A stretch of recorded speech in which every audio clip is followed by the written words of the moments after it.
ऐसे मन में विचार लेकर के भावना करके और कार्य करते हैं, उसका कल्याण हो जाता है। मन ही विचित्र कार्य करने वाले धूर्व देवता कार्य करते हुए विश्वामित्र जी कहे, कर्म और धर्म एक राजा के 2 पुत्र थे। जो राजा कुछ समय पर उत्तीर्ण हो गए और स्वर्ग गति को प्राप्त हो जाते हैं।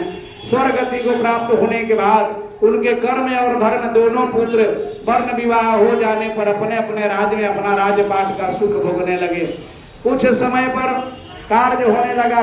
कर्म का जो पत्नी थी कुछ पूजा करने में अस्वस्थ रक्ष कार्य करते थे।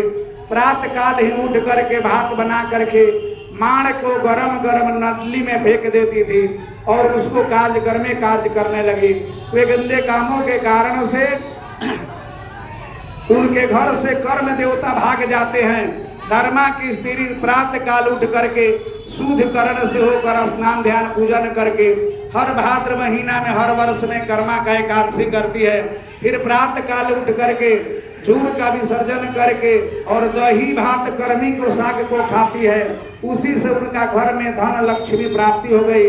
धन विद्या प्राप्ति भाई बहन मिल करके अपना कार्य करने लगे।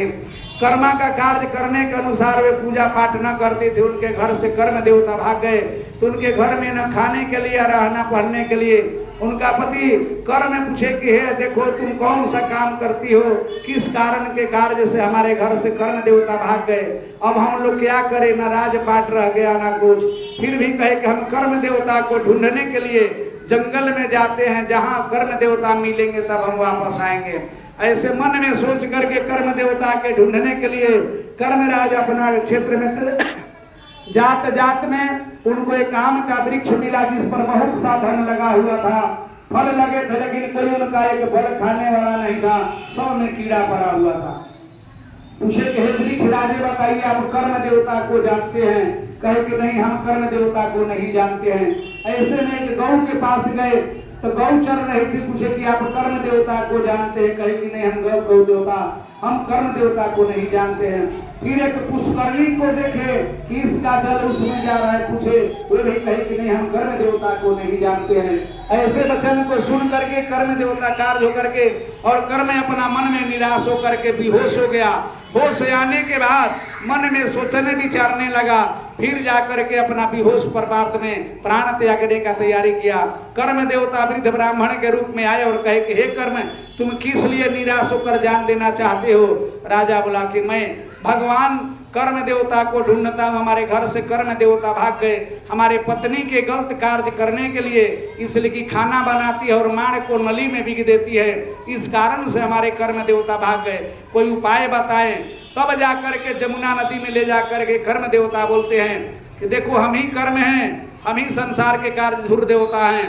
तुम जा करके घर पर अपने पत्नी से और तुम दोनों मिल करके भादों के महीना में जो एकादशी का धुर एकादशी पड़े, कर्मा एकादशी पड़े, उस दिन उपासना रहो। दिन भर उपासना रह के संध्या के समय झूर का पूजन करो। विधिवत पूजन करने के बाद भ्राता के साथ अपना धर्म के बहन को दे करके कार्य करें, मिलजुल कर कार्य करें। मिलने के बाद में अपना ध्यान दे करके भगवान का ध्यान दें और प्रातः काल कर्मी के साथ दही भात को पारण करें। फिर तुम्हारा धीरे धीरे कल्याण हो गया हुआ सब राजपाट वापस आ जाएगा। जैसे आपके घर में आपके धर्मा का स्त्री हर समय पूजा पाठ करती है, अपने पत्नी से पूजा कराओ, एकादशी का व्रत करो और प्रातः काल अपना पारण करो, फिर तुम्हारा भी घर में हो जाएगा। फिर वहां पर जाकर पूछे कि हे सरकार जो हम समय कुछ देखे हुए कौन है?